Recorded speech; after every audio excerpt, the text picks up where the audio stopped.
Hello viewer, welcome back to our channel maths zone with PP.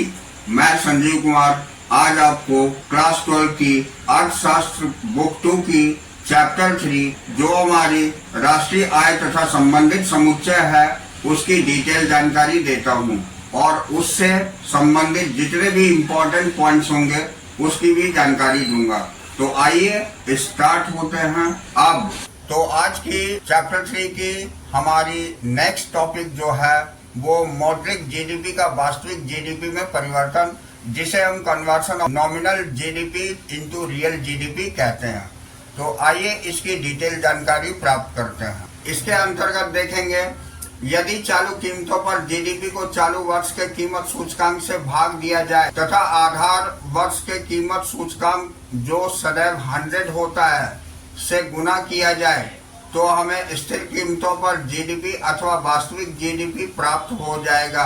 यानी कि हम कह सकते हैं वास्तविक जीडीपी या स्थिर कीमतों पर जीडीपी बराबर होता है चालू कीमतों पर जीडीपी बटे कीमत सूचकांक इंटू 100। अब जैसे कि उदाहरण दिया हुआ है, हम उदाहरण देख लेते हैं। तो उदाहरण के अंतर्गत मान लीजिए 2011 में जीडीपी 100 करोड़ रुपए है और 2024 में चालू कीमतों पर यह 200 करोड़ है। दूसरा है कि यदि इस अवधि को कीमत सूचकांक 100 से बढ़कर 400 हो जाता है तो चालू कीमतों पर जीडीपी को वास्तविक जीडीपी या स्थिर कीमतों पर जीडीपी में परिवर्तन किया जा सकता है, जैसा कि तालिका 3.4 में दिखाया गया है। तो यहाँ देखते हैं तालिका 3.4 जो हमारी मौद्रिक जीडीपी का वास्तविक जीडीपी में परिवर्तन को दर्शाता है, यानी conversion of nominal GDP into real GDP. तो आइए हम देखते हैं 2024 में चालू कीमतों पर जीडीपी 200 करोड़ रुपए थी, जो कि सूचकांक तथा चालू वर्ष का कीमत सूचकांक जो है ये 400 हो गई।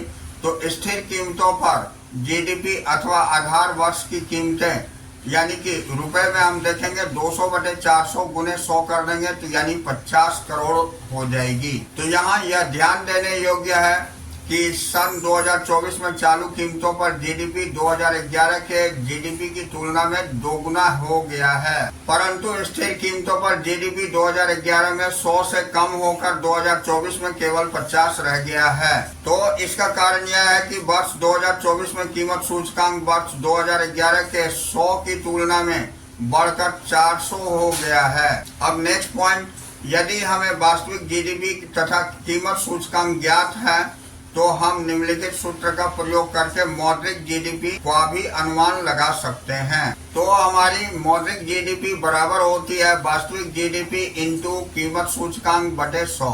तो ये फॉर्मूला हो जाती है। अब आइए इस अवधारणा को संबंधित उदाहरणों से समझते हैं। तो उदाहरण में दिया हुआ है मौद्रिक जीडीपी ज्ञात कीजिए यदि वास्तविक जीडीपी बराबर 240 तथा कीमत सूचकांक 120 है। तो यहाँ मौद्रिक जीडीपी बराबर हो जाता है वास्तविक जीडीपी इंटू कीमत सूचकांक बटे 100। हम फॉर्मूला लगा देंगे तो ये 240 गुने 120 बटे 100 हो जाएगी, यानी 288 हो जाएगी। तो यहाँ मौद्रिक जीडीपी हमारी 288। तो इस तरह हम सारे एग्जाम्पल को सॉल्व आसानी से कर सकते हैं। अब आइए हम महत्वपूर्ण अवधारणाएं जिसे हम इम्पोर्टेंट कंसेप्ट्स बोलते हैं, तो जीडीपी अपस्फायक यानी जीडीपी डिफ्लेटर क्या होती है इसकी जानकारी लेते हैं। यानी इससे अभिप्राय चालू कीमतों पर जीडीपी तथा स्थिर कीमतों पर जीडीपी के अनुपात से है। इसे निम्न प्रकार से व्यक्त किया जाता है, जीडीपी अपस्फायक बराबर होता है चालू कीमतों पर जीडीपी बटे स्थिर कीमतों पर जीडीपी इंटू 100। तो यह कीमत स्तर में परिवर्तन के कारण जीडीपी में परिवर्तन को दिखाता है। यह कीमत सूचकांक के समान है। अब आइए इसे एग्जाम्पल से देखते हैं। तो यदि वास्तविक जीडीपी 600 तथा मौद्रिक जीडीपी 660 है तो जीडीपी का अपस्फायक यानी कीमत सूचकांक ज्ञात कीजिए। तो इसमें जीडीपी अपस्फायक यानी कि कीमत सूचकांक बराबर होती है मौद्रिक जीडीपी बटे वास्तविक जीडीपी इंटू 100।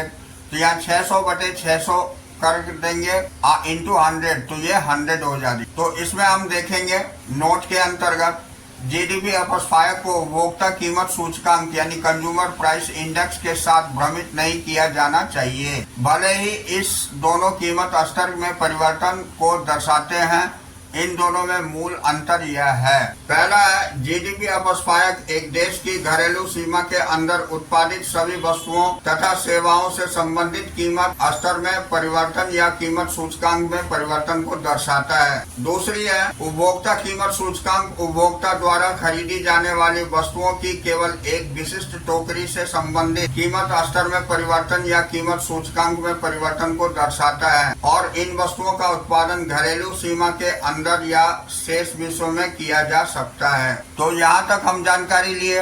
अब अगली पॉइंट में हम पढ़ेंगे जीडीपी तथा कल्याण यानी जीडीपी एंड वेलफेयर। तो आइए इसके बारे में डिटेल जानकारी प्राप्त करते हैं। तो पहली पॉइंट है वास्तविक जीडीपी सकल घरेलू उत्पाद को लोगों के कल्याण का सूचक माना जाता है। लोगों के कल्याण को प्रति व्यक्ति वस्तुओं तथा सेवाओं की उपलब्धता के रूप में माना जाता है। दूसरे पॉइंट है तदनुसार वास्तविक जीडीपी में वृद्धि का अर्थ है अर्थव्यवस्था में उत्पादन के स्तर में वृद्धि होना, अन्य बातें समान रहे। इसका अर्थ है प्रति व्यक्ति वस्तुओं की अधिक उपलब्धता। इसका अभिप्राय है कल्याण का ऊंचा स्तर, जिसे सामाजिक कल्याण भी कहा जाता है। अब हम अगली पॉइंट देखेंगे। यही कारण है कि एक देश के राजनीतिज्ञ तथा योजना बनाने वाले सदैव जीडीपी की समृद्धि बढ़ाने पर बल देते हैं। जीडीपी की समृद्धि जितनी ऊंची होगी, वस्तुओं तथा सेवाओं का प्रभाव उतना ही अधिक होगा।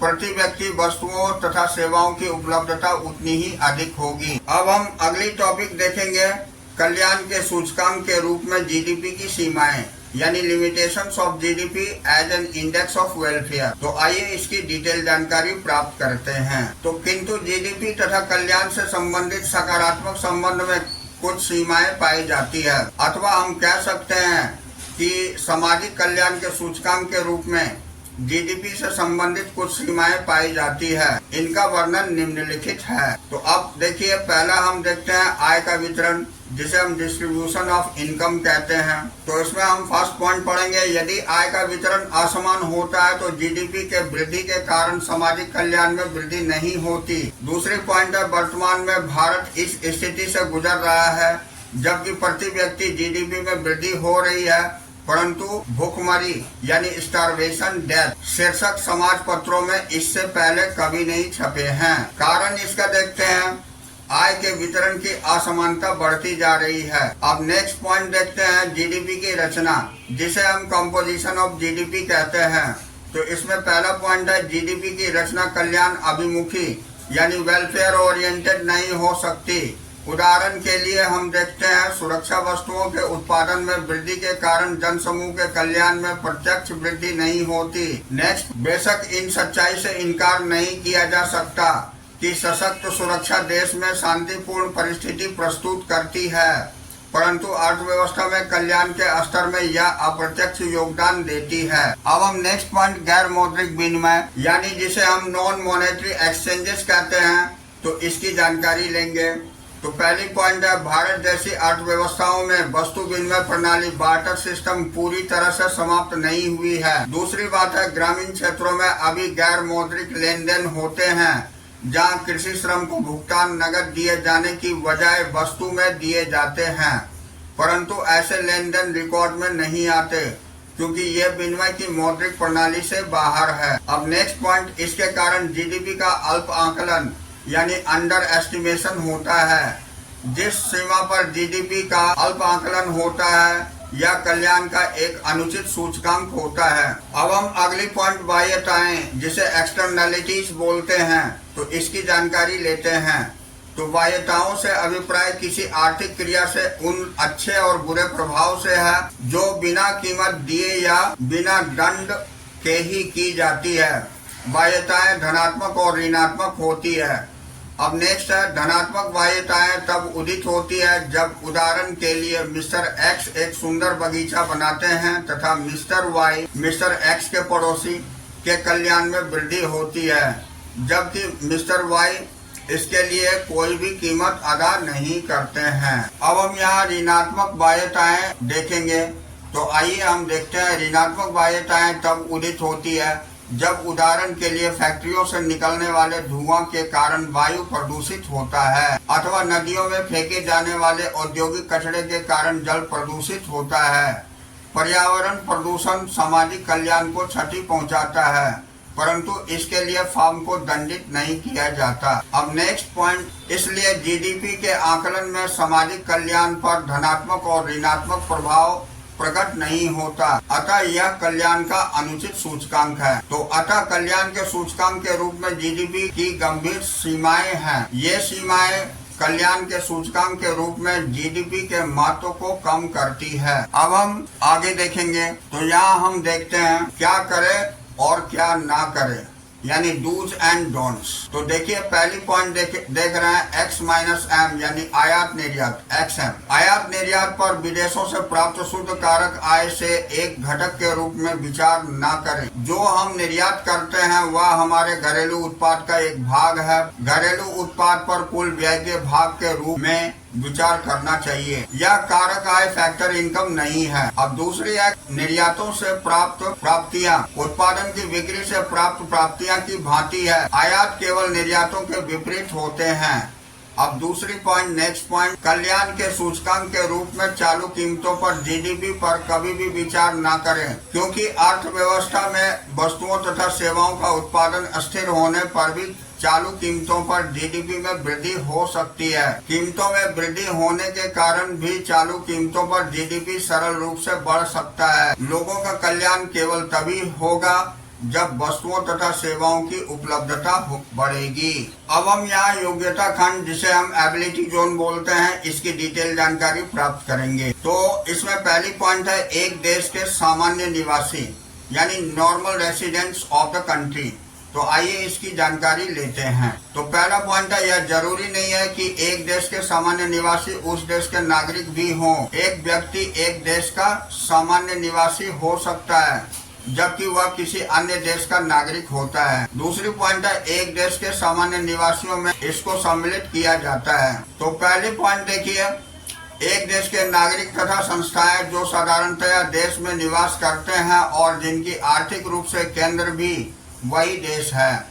दूसरा है, अन्य राष्ट्रों में नागरिक एक वर्ष से अधिक अवधि के एक देश में रह रहे हैं, यानी अन्य राष्ट्रों के नागरिक जो एक वर्ष से अधिक अवधि से एक देश में रह रहे हैं और जिनकी आर्थिक रुचि का केंद्र वही देश है। तीसरा है, उदाहरण के लिए यदि कोई भारतीय एक वर्ष से अधिक समय से अमेरिका में निवास कर रहा है और उसकी आर्थिक रुचि का केंद्र भी वही देश है, तो हम अमेरिका का सामान्य निवासी माना जाएगा। तो वह अमेरिका का सामान्य निवासी माना जाएगा, भले ही वह भारत का नागरिक बना हुआ है। अब अगली पॉइंट, एक देश के नागरिक जो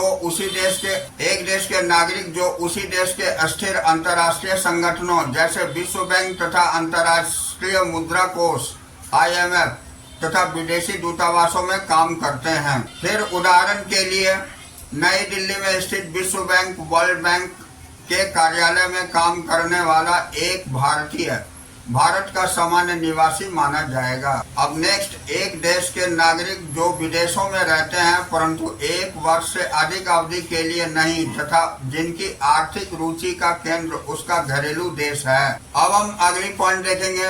तो सीमा पर काम करने वाले श्रमिक या वे व्यक्ति जो लगभग प्रतिदिन अथवा नियमित रूप से दो देशों की सीमाओं को काम करने हेतु पार करते हैं, वे उस देश के निवासी होते हैं जिस देश में वे रहते हैं, न कि उस देश के जिसमें वे काम करते हैं। अब अगली पॉइंट, विदेशी पदाधिकारी यानी फॉरेन ऑफिशियल्स, कूटनीतिज्ञ यानी डिप्लोमेट्स तथा सशस्त्र सेना के सदस्यों को उस देश का सामान्य निवासी माना जाता है जिसके वे निवासी होते हैं, न कि उस देश में जिसमें वे काम करते हैं। अब अगली पॉइंट, एक देश के सामान्य निवासियों इनको सम्मिलित नहीं किया जाता है। तो आइए इसकी जानकारी लेते हैं कि किन्हें सम्मिलित नहीं किया जाता है। तो इसमें पहला है उन विदेशियों को जो सैर सपाटे, मनोरंजन, अवकाश बिताने, चिकित्सा, अध्ययन, कॉन्फ्रेंस, खेलकूद आदि के लिए एक देश में आते हैं। दूसरा है विदेशी पदाधिकारियों, कूटनीतिज्ञों तथा विदेशी सशस्त्र सेना के सदस्यों को जो एक देश में पद स्थापित हैं। तीसरा है अंतर्राष्ट्रीय संगठनों का जो एक देश में स्थित है। चौथा है विदेशी समुद्री जहाजों के कर्मी दल यानी क्रियो के सदस्य। अगला है ऐसी विदेशी जो गैर निवासी उपक्रमों यानी नॉन रेसिडेंट एंटरप्राइज के कर्मचारी होते हैं तथा उस देश में इन उद्यमों में मशीनों की स्थापना के लिए आते हैं। तो यहाँ इन सभी लोगों को गैर निवासी माना जाएगा, क्योंकि सामान्यतः ये लोग संबंधित देश में 1 वर्ष से कम अवधि के लिए रहते हैं और उनकी आर्थिक रुचि का केंद्र भी उस देश में नहीं होता है। अब हम अगला टॉपिक घरेलू सीमा के घटक जिसे हम कंपोनेंट्स ऑफ डोमेस्टिक टेरिटरी बोलते हैं, तो आइए इसकी जानकारी लेते हैं। तो इसमें पहला पॉइंट है राजनीतिक सीमाओं का भूभाग, जिसमें देश की समुद्रिक सीमा यानी टेरिटोरियल वाटर्स भी सम्मिलित होती है। दूसरा, देश के निवासियों द्वारा विश्व के विभिन्न भागों में चलाए जाने वाले वायुयान यानी एयरक्राफ्ट या जलयान यानी शिप्स। उदाहरण के लिए जापान तथा कोरिया के बीच नियमित रूप से चलने वाले भारतीय जलयान तथा इंग्लैंड और कनाडा के बीच एयर इंडिया द्वारा चलाए जाने वाले यात्री हवाई जहाज भारत की घरेलू सीमा के ही अंग है। अगली पॉइंट, मछली पकड़ने की नौकाएं, तेल तथा प्राकृतिक गैस यान, रिग्स तथा तैरते हुए प्लेटफॉर्म यानी फ्लोटिंग प्लेटफॉर्म जो अंतर्राष्ट्रीय जल सीमा में या उस सीमा में देश के निवासियों द्वारा चलाए जाते हैं, जिसमें देश के तेल खोजने का एकमात्र एक्सक्लूसिव अधिकार है। अब उदाहरण के लिए भारतीय मछुआरों द्वारा मछली पकड़ने की नौकाओं को हिंद महासागर के अंतर्राष्ट्रीय जलमार्ग में चलाना भारत की घरेलू सीमा का अंग है। अब हम इसी के अंतर्गत नेक्स्ट पॉइंट देखेंगे, एक देश के विदेशों में स्थित दूतावास, वाणिज्य दूतावास तथा सैनिक प्रतिष्ठान। तो उदाहरण के लिए अमेरिका में भारतीय दूतावास भारत की घरेलू सीमा का अंग है तथा भारत में अमेरिका का दूतावास अमेरिका का घरेलू सीमा का अंग है। अब हम नोट देखते हैं। तो इस संदर्भ में यह उल्लेखनीय है कि घरेलू सीमा का अर्थ एक राष्ट्र की राजनीतिक सीमाओं के बाहर के क्षेत्र का स्वामित्व तो नहीं है। इसका अर्थ केवल घरेलू आय को सृजित करने वाला परिचालन क्षेत्र एरियाज ऑफ ऑपरेशन है, जिसमें हमारे लोग, हमारी वस्तुएं तथा हमारी पूंजी हमारे आर्थिक हितों को प्राप्त करने के लिए स्वतंत्र रूप से काम करते हैं। इसलिए एक राष्ट्र की घरेलू सीमा के अंदर सृजित कारक आय घरेलू आय के बराबर है। अब हम अगली पॉइंट देखेंगे जो हमारी विदेशों से प्राप्त शुद्ध कारक आय के घटक हैं, जिसे हम components of net factor income from abroad बोलते हैं। तो आइए इसकी डिटेल जानकारी प्राप्त करते हैं। तो पहला पॉइंट है कर्मचारियों का शुद्ध पारिश्रमिक यानी नेट कॉम्पनसेशन ऑफ एम्प्लॉय। तो इसमें फर्स्ट पॉइंट देखेंगे उन निवासी श्रमिकों को प्राप्त पारिश्रमिक जो विदेशों में अस्थायी रूप से काम करते हैं और एक देश की घरेलू सीमा के अंदर अस्थायी रूप से काम करने वाले गैर निवासियों को प्राप्त पारिश्रमिक के अंतर को कर्मचारियों का शुद्ध पारिश्रमिक कहा जाता है। दूसरे पॉइंट है कर्मचारियों के पारिश्रमिक का अर्थ मालिकों द्वारा कर्मचारियों को नगद तथा किस्म यानी कि कैश एंड काइन के रूप में किया जाने वाला भुगतान है।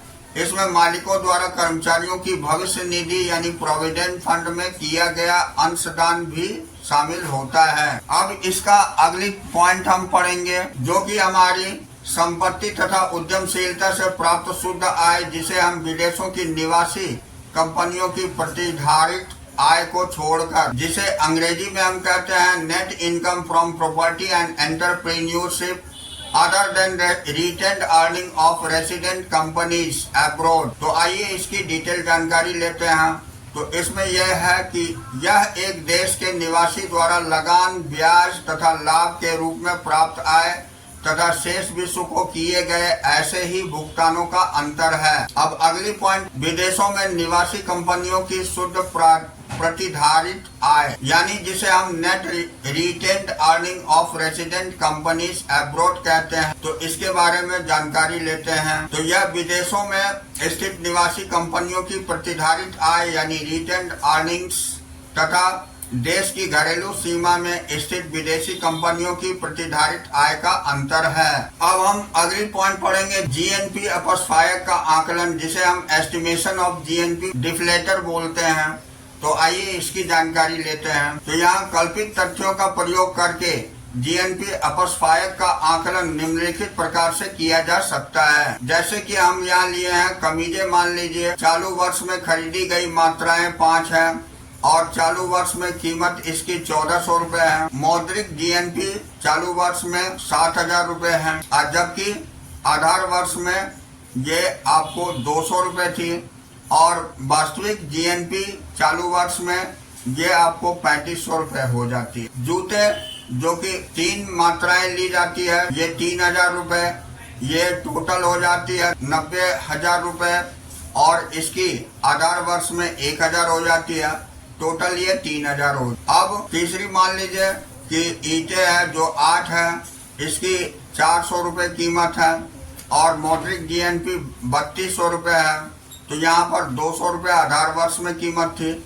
ये 1600 रुपए हो जाए। तो मौद्रिक जीएनपी कुल 19,200, मौद्रिक जीएनपी का कुल 19,200 है, जबकि वास्तविक जीएनपी का टोटल 8100 रुपए है। अब यहाँ अगर हम चालू वर्ष के लिए मौद्रिक जीएनपी अपस्फायक यानी जीएनपी डिफ्लेटर निकाले तो बराबर होती है चालू वर्ष के लिए मौद्रिक जीएनपी नॉमिनल जीएनपी और चालू वर्ष के लिए वास्तविक जीएनपी को रियल जीएनपी बोलेंगे, इंटू 100 कर देंगे, यानी 192/81 इंटू 100, ये 237.04 हो जाएगी। अब हम अगला पॉइंट देखेंगे जो कि हमारी हरित जीएनपी सकल राष्ट्रीय उत्पाद की अवधारणा है, यानी कंसेप्ट ऑफ ग्रीन जीएनपी। तो इसके अंतर्गत सकल राष्ट्रीय उत्पाद चालू कीमतों तथा स्थिर कीमतों का आकलन करते समय पर्यावरण के प्रदूषण तथा दूसरा प्राकृतिक संसाधन के शोषण की ओर ध्यान नहीं दिया जाता। दूसरे पॉइंट है, यदि जीएनपी के बढ़ने के साथ साथ पर्यावरण संबंधी प्रदूषण भी बढ़ता है तो जीवन की गुणवत्ता जीएनपी सूचकांक द्वारा सांकेतिक वृद्धि से काफी कम होगी। इस प्रकार यदि जीएनपी में वृद्धि के साथ प्राकृतिक संसाधनों का बहुत अधिक शोषण होता है, इतना अधिक शोषण की भावी पीढ़ियों को उपलब्ध होने वाले संसाधनों में भावी कमी हो जाती है, तो जीएनपी की वृद्धि भ्रामक यानी मिसलीडिंग होगी, क्योंकि इसे आने वाले वर्षों तक कायम नहीं रखा जा सकेगा। अब दूसरी पॉइंट देखते हैं। अतः यह सुझाव दिया जाता है कि जीएनपी के सूचकांक में 2 प्रकार की लागतों का जिक्र होना चाहिए। पहला पर्यावरण संबंधी प्रदूषण की लागत तथा दूसरा प्राकृतिक संसाधन के अत्यधिक शोषण की लागत, क्योंकि भावी पीढ़ियों को इनकी उपलब्धि बहुत कम होगी। जीएनपी के ऐसे अनुमान को जिसमें इन दोनों स्थितियों तथा प्रचालों यानी पैरामीटर्स अर्थात पर्यावरण संबंधी प्रदूषण तथा प्राकृतिक संसाधनों के अत्यधिक शोषण का वर्णन हो, उसे हम हरित जीएनपी कहते हैं। अब नेक्स्ट टॉपिक देखेंगे जिसे हम केंद्रीय सांख्यिकीय कार्यालय जैसे सीएसओ द्वारा प्रस्तावित नई अवधारणाएं बोलते हैं, यानी new concepts introduced by CSO यानी सेंट्रल स्टैटिस्टिक्स ऑफिस। तो आइए इसकी डिटेल जानकारी प्राप्त करें। तो इसमें पहली पॉइंट है, भारत में सीएसओ द्वारा राष्ट्रीय आय तथा संबंधित समुच्चयों को परिभाषित एवं आकलित किया जाता है। 2015 में सीएसओ ने कुछ नई अवधारणाओं को प्रस्तावित किया है जो इस प्रकार है। पहला है शुद्ध उत्पादन कर, जिसे नेट प्रोडक्शन टैक्सेस बोलते हैं। तो शुद्ध उत्पादन कर बराबर होता है उत्पादन कर माइनस उत्पादन अनुदान। तो यह नोट करना महत्वपूर्ण है कि उत्पादन करों तथा उत्पादन अनुदानों की प्राप्तियां तथा भुगतान उत्पाद से संबंधित होते हैं, न कि उत्पादन की मात्रा से। भूमि राजस्व, लैंड रिवेन्यू तथा पंजीकरण फीस, रजिस्ट्रेशन फी इसके उदाहरण हैं। अब हम अगली टॉपिक देखेंगे शुद्ध उत्पाद कर, जिसे नेट प्रोडक्ट टैक्सेस बोलते हैं। तो शुद्ध उत्पाद कर बराबर होती है उत्पाद कर माइनस उत्पाद अनुदान, यानी यहाँ नोट कीजिए कि उत्पाद कर तथा उत्पाद अनुदान प्रति इकाई उत्पाद के रूप में प्राप्त या भुगतान किए जाते हैं। उत्पाद कर यानी एक्साइज टैक्स और सेवा कर यानी सर्विस टैक्स इसके उदाहरण हैं। अब नेक्स्ट पॉइंट मूल कीमत, जिसे बेसिक प्राइस बोलते हैं। मूल कीमत में केवल उत्पादन कर तथा उत्पादन अनुदान शामिल होते हैं। उसके बाद स्पष्ट रूप से मूल कीमत में उत्पाद कर तथा उत्पाद अनुदान शामिल नहीं होते हैं। अब अगली पॉइंट है मूल कीमत पर जीवीए यानी जीवीए एट बेसिक प्राइस। तो इसकी पॉइंट देखते हैं। सीएसओ अब मूल कीमत पर जीवीए यानी सकल मूल्य वृद्धि का आकलन करता है। फिर नोट कीजिए कि मूल कीमत पर जीवीए में नोट कीजिए कि मूल कीमत पर जीवीए में केवल उत्पादन कर तथा उत्पादन अनुदान सम्मिलित होते हैं। इसमें उत्पादन कर तथा उत्पादन अनुदान सम्मिलित नहीं होते हैं। अब नेक्स्ट पॉइंट देखते हैं, कारक लागत पर जीवीए, मूल कीमत पर जीवीए तथा बाजार कीमत पर जीवीए के मध्य अंतर, यानी difference among GVA eight factor cost, GVA eight basic price and GVA eight market price. तो यहाँ देखिए, कारक लागत पर जीवीए प्लस शुद्ध उत्पादन कर बराबर होता है मूल कीमत पर जीवीए, और अगली है मूल कीमत पर जीवीए प्लस शुद्ध उत्पाद कर बराबर होता है बाजार कीमत पर जीवीए। तो इस तरह हम यहाँ चैप्टर फिनिश करते हैं और अगले दिन फिर हम नेक्स्ट चैप्टर में मिलेंगे। तो that's all for today, we will meet again on the next class.